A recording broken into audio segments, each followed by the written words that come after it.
তখন বাজে সকাল 6টা আর আমি জাস্ট ঘুম থেকে উঠলাম। ঘুম থেকে উঠেই চলে গেলাম বাইরের আবহাওয়াটা দেখতে। কাল রাতে যেহেতু বৃষ্টি হয়েছে তাই বাইরের ওয়েদারটা একটু ঠান্ডা ঠান্ডা ছিল, আর সকালবেলা উঠে বাইরের ঠান্ডা ওয়েদারটা বেশ সুন্দর লাগছিল।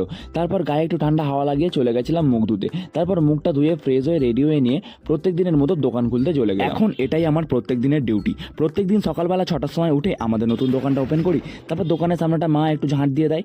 মায়ের ঝাঁট দেওয়া হয়ে গেলে দোকানটাকে ভালোভাবে গোছানো শুরু করে দিই। তারপর গোছাতে গোছাতে মাও রেডি হয়ে আমাকে একটু সাহায্য করতে চলে আসে। তো ফাইনালি দোকানের সামনেটা গোছানো হয়ে গেছে। দোকানটা গোছাতে খুব বেশি হলে আধ ঘন্টা থেকে 45 মিনিট মতো লাগে। তারপর দোকানটাকে গুছিয়ে আমাদের গপুর জন্য একটা চকলেটের ডিব্বা কেনা আছে, সেখান থেকে দুটো চকলেট বের করে গপুকে দিয়ে ঠাকুরের সামনে একটু ধূপ দিয়ে প্রণাম করে নিলাম। চলো, এই দোকানে আমার ডিউটি আপাতত শেষ। এখন এখানে মা বসবে। আমি টুপি পরে চলে গেলাম আমার মেন দোকানে। সকাল সকাল মিস্ত্রিরা চলে এসেছিল, কারণ দোকানে এখন প্লাস্টারের কাজ হচ্ছে। নতুন দোকান গুছিয়ে এলাম, আর আমার এই দোকানও গোছানো হয়ে গেছে। এবারে হবে দোকানদারি। সো আজকের মতো ভিডিওটা এখানেই শেষ করলাম।